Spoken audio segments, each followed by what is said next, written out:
Web டெவலப்மெண்ட்டில் வந்து பார்த்திங்கன்னா டோட்டலாக 2 இருக்குது, front end and back end. First வந்து பார்த்திங்க அப்படின்னா நம்ம வந்து வெப் டெவலப்மெண்ட்டில் ஃப்ரண்ட் எண்டை பற்றி பார்க்கலாம்னு சொல்லிட்டு. ஸோ ஃப்ரண்ட் எண்டில் என்னென்னலாம் நம்ம வந்து யூஸ் பண்ணணும் அப்படின்னு பார்த்தீங்கன்னா HTML, JavaScript, அப்புறம் CSS. ஸோ இப்போ என்ன பண்ணலான்னு பார்த்தீங்க அப்படின்னா நம்ம HTML, CSS வந்து எப்படி நல்லா யூஸ் பண்ணுறது அப்படின்னு வந்து பார்த்துக்கலாம். ஸோ ஏன்னா இதை வச்சு தான் வந்து பார்த்திங்கன்னா ஒரு வெப்சைட் வந்து பார்த்திங்கன்னா ஸ்ட்ரக்சர் பண்ண போகிறோம். ஸோ எப்படி ஹெட்டர் பேஜ், ஃபூட்டர் பேஜ், அதுக்கப்புறம் ப்ராடக்ட் பேஜ் இது எல்லாமே வந்து ரெடி பண்ணுறது அப்படின்ட்டு. ஸோ இப்போ என்ன பண்ணலான்னு பார்த்தீங்க அப்படின்னா இதுக்கான தேவையான சாஃப்ட்வேர்ஸ் எல்லாமே நம்ம வந்து இன்ஸ்டால் வந்து பண்ணிக்கலாம். அண்ட் ஒன் இம்பார்ட்டன்ட் திங், உங்கள்கிட்ட லேப்டாப் இல்லைனா பிசி இருக்கணும். ஸோ அதை வச்சு தான் நம்ம வந்து வெப்சைட் வந்து கிரியேட் பண்ண முடியும். அண்ட் மொபைலில் கிரியேட் பண்ண முடியுமான்னு கேட்டிங்கன்னா நோ சான்ஸ். ஸோ உங்கள் ப்ரௌசர் ஓப்பன் பண்ணிவிட்டு விசுவல் ஸ்டுடியோன்னு டைப் பண்ணுங்கள். ஸோ பார்த்தீங்க அப்படின்னா உங்களுக்கு இந்த இடத்துல வந்து 3 டவுன்லோட் ஆப்ஷன்ஸ் வந்து கொடுத்துருப்பாங்க. ஸோ அதில் விசுவல் ஸ்டுடியோ கோட் இருக்குது பார்த்தீங்களா, இதை நம்ம டவுன்லோட் பண்ணணும். டவுன்லோட் பட்டன் கிளிக் பண்ணி உங்களுக்கு நிறைய இது காமிக்கும். ஸோ அவங்க என்ன வாய்ஸ் வச்சுருக்கீங்களோ அந்த வாய்ஸ்க்கு ஏற்ற மாதிரி நீங்கள் டவுன்லோட் பண்ணிக்கோங்க. ஸோ ஒன்ஸ் டவுன்லோட் பண்ணதுக்கப்புறம் நீங்கள் டேரக்ட் இன்ஸ்டாலேஷன் தான். அந்த ஃபைலை நீங்கள் கிளிக் பண்ணிவிட்டு நெக்ஸ்ட் கொடுத்தீங்கனாலே ஆட்டோமேட்டிக்காக வந்து இன்ஸ்டால் ஆகும். ஸோ நெக்ஸ்ட் நீங்கள் இன்ஸ்டால் பண்ணதே வந்து பார்த்தீங்க அப்படின்னா உங்களுக்கு இந்த இடத்துல அந்த விசுவல் ஸ்டுடியோ கூட ஐக்கான் இருக்கும். ஸோ அதை கிளிக் பண்ணுங்கள். கிளிக் பண்ணி உங்களுக்கு உள்ளே போனோம் இதே மாதிரி தான் வந்துருக்கும். ஸோ நீங்கள் என்ன பண்ணணும்னு பார்த்தீங்கன்னா ஃபஸ்ட்டு ஒரு சில பேக்கேஜஸ் எல்லாமே நம்ம வந்து இன்ஸ்டால் பண்ண வேண்டியது இருக்கும். ஸோ இந்த இடத்துல வந்து பார்த்தீங்கன்னா எக்ஸ்டென்ஷன் இருக்கா, ஸோ அதுக்குள்ளே போய்க்கோங்க. எக்ஸ்டென்ஷனுக்குள்ளே போய்ட்டு ஒரு சில எக்ஸ்டென்ஷன்லாம் டவுன்லோட் பண்ணணும். அது என்ன எக்ஸ்டென்ஷன் அந்த கீழே டிஸ்கிரிப்ஷனில் போட்டிருக்கேன், கிளிக் பண்ணி டவுன்லோட் பண்ணி இன்ஸ்டால் பண்ணிக்கோங்க. இப்போ ஜஸ்ட் நான் HTML டைப் பண்ணுறேன். ஸோ பார்த்தீங்க அப்படின்னா HTML, CSS இது இருக்குது பார்த்தீங்களா, இந்த இடத்துல அன்இன்ஸ்டால்னு காமிக்கும். உங்களுக்கு இந்த இடத்துல இன்ஸ்டால் பண்ணலாம் இன்ஸ்டால்னு காமிக்கும் இந்த மாதிரி. ஸோ நீங்கள் கிளிக் பண்ணிங்க அப்படின்னா உங்களுக்கு இன்ஸ்டால் ஆகும். ஸோ இதெல்லாமே வந்து பார்த்திங்கன்னா இன்ஸ்டால் பண்ணி வச்சுருக்கேன் பேக்கேஜஸ். ஸோ அது எல்லாமே உங்களுக்கு தேவைப்படாது, ஒரு சில பேக்கேஜ் மட்டும் தேவைப்படும். அது என்ன பேக்கேஜ் அப்படின்னு டிஸ்கிரிப்ஷனில் கொடுத்துருக்குறேன். ஸோ கிளிக் பண்ணி டவுன்லோட் பண்ணிக்கோங்க. ஒரு ஃபைல் வந்து ஓப்பன் பண்ணிக்கலாம். ஸோ இந்த இடத்துல வந்து பார்த்திங்கன்னா ஒரு நியூ ஃபைல் ஓப்பன் பண்ணுறேன். ஸோ ப்ராஜெக்ட் ஃபைல்னு நான் வந்து போடுறேன். இப்போது ஓப்பன் ஃபோல்டர் கொடுத்துட்டிங்க அப்படின்னா உங்களுக்கு வந்து உள்ளே போகும். ஸோ நீங்கள் எங்கே செலக்ட் பண்ணிக்கிங்களோ அந்த ஃபைலை வந்து நீங்கள் செலக்ட் பண்ணிக்கோங்க. நீங்கள் எந்த ஃபைல் ஓப்பன் பண்ணாலுமே உங்களுக்கு இந்த மாதிரி வந்து காமிக்கும். ஸோ இங்கே ஜஸ்ட் நீங்கள் எஸ் கொடுத்துருங்க. ஓகே, இப்போ பார்த்தீங்க அப்படின்னா உங்களுக்கு இந்த இடத்துல வந்து 2 ஆப்ஷன் இருக்கும். இது வந்து பார்த்தீங்கன்னா ஃபைல் கிரியேட் பண்ணுறது, இது வந்து ஃபோல்டர் வந்து கிரியேட் பண்ணுறது. ஸோ இப்போ நான் மெயின் அப்படிங்கிற ஒரு ஃபோல்டர் வந்து கிரியேட் பண்ணிக்கிறேன். இப்போ நம்ம அந்த மெயின் ஃபோல்டருக்குள்ளே வந்து பார்த்தீங்கன்னா HTML வந்து பண்ணிக்கலாம். index.html HTML ஃபைல்னால .htmlனு கொடுக்குறோம்.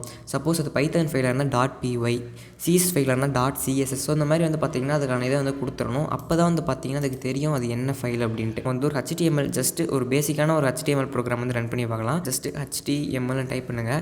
ஸோ இங்கே உங்களுக்கு 3 ஆப்ஷன் காமிக்கும், HTML5, HTML XMLனு சொல்லிட்டு. ஸோ HTML5 இப்போது டைட்டில் வந்து பார்த்தீங்கன்னா மை வெப்சைட்னு கொடுக்குறேன். அண்ட் நெக்ஸ்ட்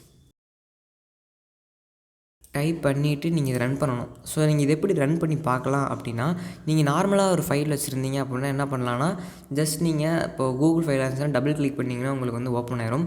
பட் நீங்கள் ஒவ்வொரு டைமும் அது பண்ணும்போது ரெஃப்ரெஷ் பண்ணிக்கிட்டே இருக்கணும்.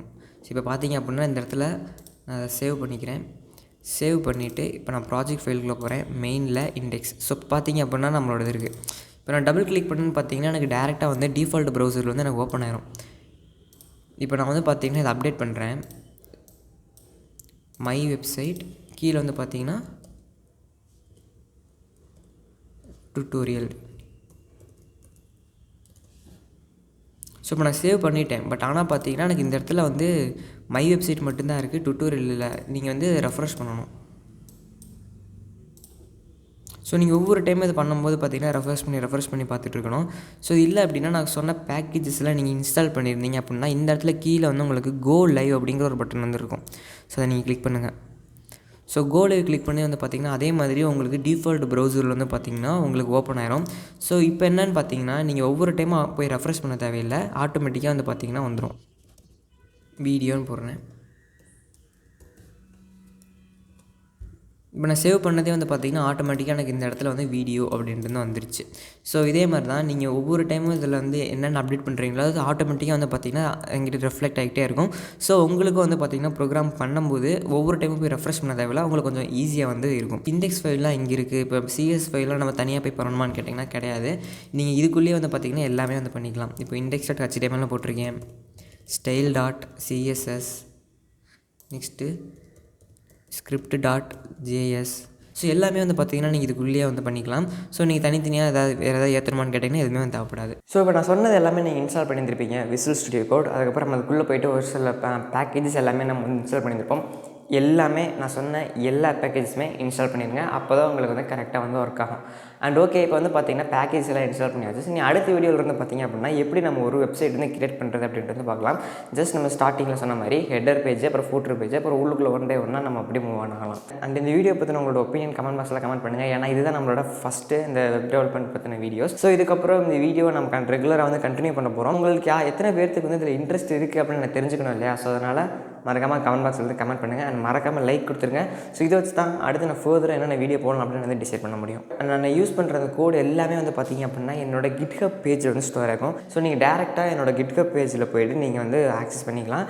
இல்லை அப்படின்னா நீங்கள் என்னோட டெலிகிராம் சேனல் இருக்குது பார்த்தீங்களா, அதுலேயே அதுக்கான லிங்க் இருக்கும். ஸோ நீங்கள் அதுலேயும் போய்ட்டு இந்த கோர்ஸில் டவுன்லோட் பண்ணிக்கலாம். ஜஸ்ட் நீங்கள் நான் இப்போ பண்ணுறேன் பார்த்தீங்கன்னா ஒரு ஹெட்டர் பேஜ் பண்ணுறேன் அப்படின்னா அதை டவுன்லோட் பண்ணி நீங்கள் அப்படியே பேஸ்ட் பண்ணி நீங்கள் பண்ணுறதுக்கு பதிலாக நான் இங்கே நான் நீங்கள் பண்ண நீங்கள் அப்படியே சைட் பை சைடாக நீங்கள் பண்ணிக்கிட்டே வந்தீங்க அப்படின்னா உங்களுக்கு வந்து ஒரு ஐடியா கிடைக்கும். ஸோ இந்த இடத்துல யூஸ் பண்ணால் நமக்கு இந்த மாதிரி தான் நடக்குது, அந்த மாதிரி உங்களுக்கு ஒரு பேசிக் ஐடியா வந்து கிடைக்கும். ஸோ அதை வச்சு நீங்கள் வந்து ஒரு வெப்சைட் நீங்கள் ஓனாக பில்டு பண்ணுறீங்க அப்படின்னாலுமே உங்களுக்கு ஐடியா கிடைக்கும். சப்போஸ் இந்த இடத்துல இதை எரர் வருது அப்படின்னா அது எப்படி சால்வ் பண்ணுறது, அந்த மாதிரி உங்களுக்கு ஒரு பேசிக் ஐடியா வந்து கிடைக்கும். ஸோ அதனால தான் ஜஸ்ட் காப்பி பேஸ்ட் பண்ணி போடாமல் நீங்களே அதை இம்ப்ளிமெண்ட் பண்ணி பாருங்கள். ஸோ அதுதான் பெஸ்ட் வேயாக இருக்கும் லேர்ன் பண்ணுறதுக்கு. So that's it guys. அடுத்து ஒரு சூப்பரான கண்டென்ட்லேருந்து மீட் பண்ணலாம்.